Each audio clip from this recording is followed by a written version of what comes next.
Assalamualaikum warahmatullahi wabarakatuh. Selamat siang Bapak dan teman-teman. Salam sejahtera untuk kita semua. Puji syukur kita ucapkan kepada Allah Subhanahu wa taala karena rahmat dan karunia-Nya sehingga pada hari ini kita masih bisa melakukan aktivitas sebagaimana mestinya. Yang kami hormati Bapak Dr. Andrus Legiman Slamet MT selaku dosen pengampu mata kuliah Media Pendidikan dan teman-teman yang kami sayangi. Sebelumnya, perkenalkan nama saya Rini Afriani Harahap. Saya Nurul Gita Pratiwi. Seperti yang kita ketahui, komputer memiliki beberapa elemen dasar, baik itu dari software maupun hardware. Salah satu contoh dari hardware-nya itu seperti CPU, mouse, keyboard, dan lain-lainnya. Nah, oleh karena itu, dalam waktu 10 menit ke depan, kami akan membahas topik seputar keyboard. Sehingga nanti setelah presentasi selesai dilakukan, teman-teman bisa menambah wawasan terhadap seputar keyboard. Oke, langsung saja kita masuk ke pembahasan. Nah, kira-kira ketika mendengar kata keyboard, apa sih yang terlintas di pikiran kalian? Apa sih keyboard itu? Nah, keyboard itu adalah salah satu perangkat keras atau hardware dari komputer yang berfungsi sebagai alat untuk menginputkan data.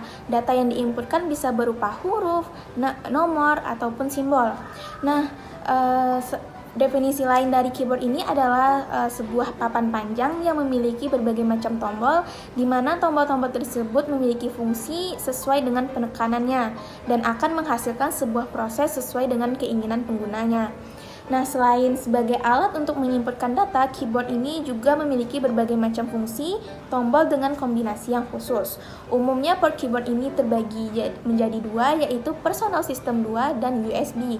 Namun, seiring berkembangnya zaman, sekarang sudah ada keyboard yang berjenis wireless atau tidak memiliki kabel. Nah, apa sih jenis-jenis keyboard pada komputer? Ada berapa jenis keyboard pada komputer? Jenis-jenis keyboard pada komputer ini terbagi menjadi dua, yaitu berdasarkan bentuk keyboard dan berdasarkan tombol keyboard. Nah, berdasarkan bentuk keyboard ini terbagi menjadi 4 jenis.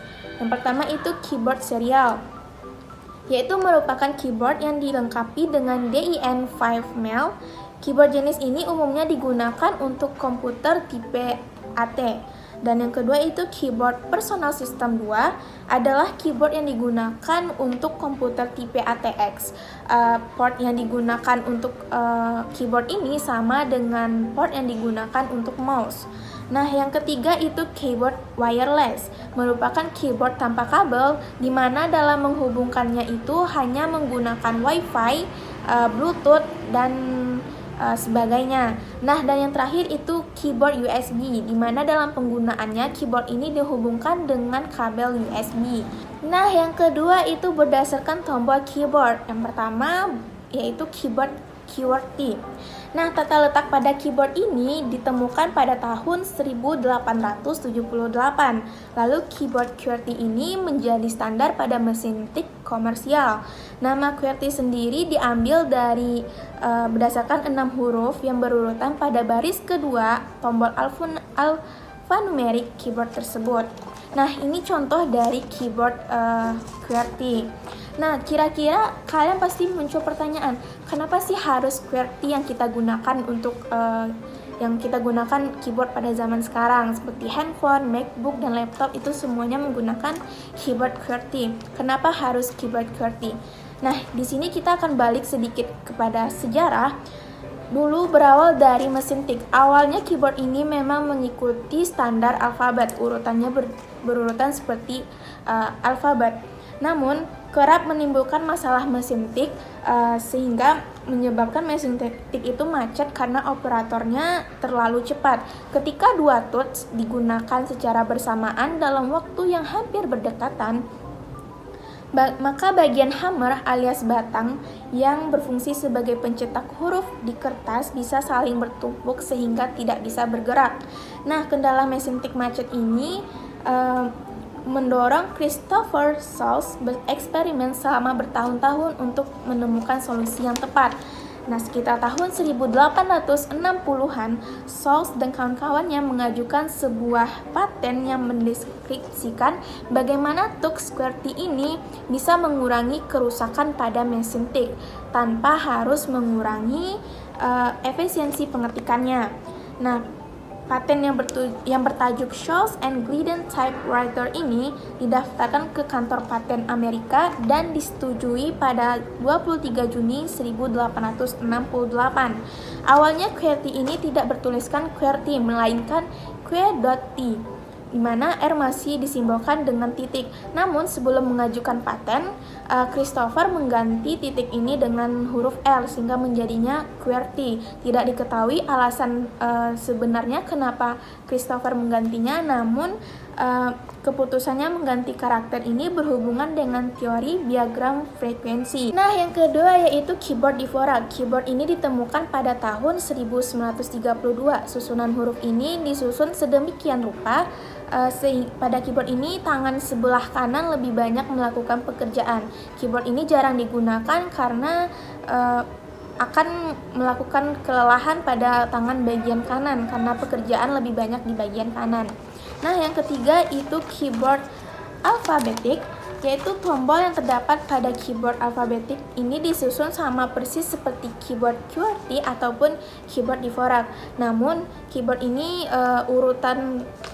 urutannya sama dengan huruf alfabet, sehingga tidak dipakai karena akan mengganggu kecepatan dalam pengetikan. Nah, keyboard ini bisa ditemukan pada permainan anak-anak, laptop anak-anak yang memiliki sound. Nah, tapi tidak digunakan untuk komputer atau laptop jenis apapun. Nah, selanjutnya materi ini akan dilanjutkan oleh rekan saya yaitu Rini Afriani Harahap. Nah, selanjutnya yang keempat ada keyboard Klockenberg. Keyboard Klockenberg ini dibuat tujuannya untuk menyempurnakan keyboard yang telah ada sebelumnya. Keyboard Klockenberg ini dibagi menjadi dua bagian, yang pertama bagian kanan dan yang kedua bagian kiri. Bagian kanan dan kiri ini dipisahkan dengan sudut 15 derajat serta miring ke bagian bawah. Yang kelima ada keyboard numerik. Keyboard numerik merupakan jenis keyboard yang digunakan untuk memasukkan bilangan dalam jumlah yang sangat besar. Orang-orang lebih menyukai menggunakan tombol numerik karena tata letaknya dapat dengan mudah dijangkau oleh tangan sehingga lebih nyaman saat digunakan. C. Fungsi keyboard pada komputer. Fungsi umum keyboard pada komputer yaitu mengirimkan perintah dari setiap huruf, angka maupun simbol lalu diketikkan, setelah itu disampaikan ke CPU. Selanjutnya, perintah tersebut akan diubah menjadi sinyal-sinyal digital sehingga perintah tersebut akan mudah dimengerti oleh prosesor.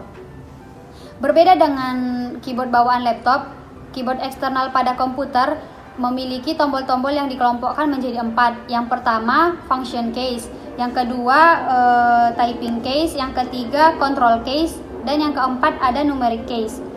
Yang pertama, function case.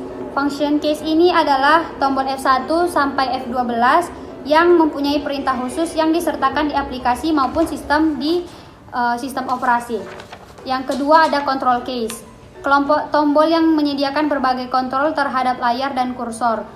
Kelompok ini terdiri dari 4 tombol panah, home, insert, end, delete, page down, page up, scroll lock, caps lock, numlock, dan lain sebagainya. Yang ketiga ada typing case, merupakan kelompok tombol untuk mengetik yang berisi angka, huruf, serta berbagai tanda baca. Yang keempat ada numeric case.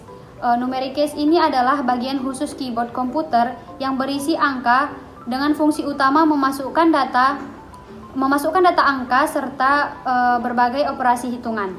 Oke, selanjutnya fungsi tombol shift di keyboard komputer. Ada 4 fungsi. Yang pertama, membuat huruf yang kita ketik menjadi huruf kapital atau lowercase. Yang kedua, menampilkan karakter di keyboard. Yang ketiga, membuat objek yang kita ciptakan menjadi lebih presisi. Yang keempat, memilih atau menyeleksi teks yang kita buat dengan cara menekan tombol shift dan mengklik kalimat yang akan kita pilih. Selanjutnya ada fungsi tombol pada function case. Ada 12 tombol function case, F1, F2, sampai F12. Yang biasa kita gunakan contohnya seperti F5, gunanya untuk merefresh desktop atau aplikasi yang sedang berjalan.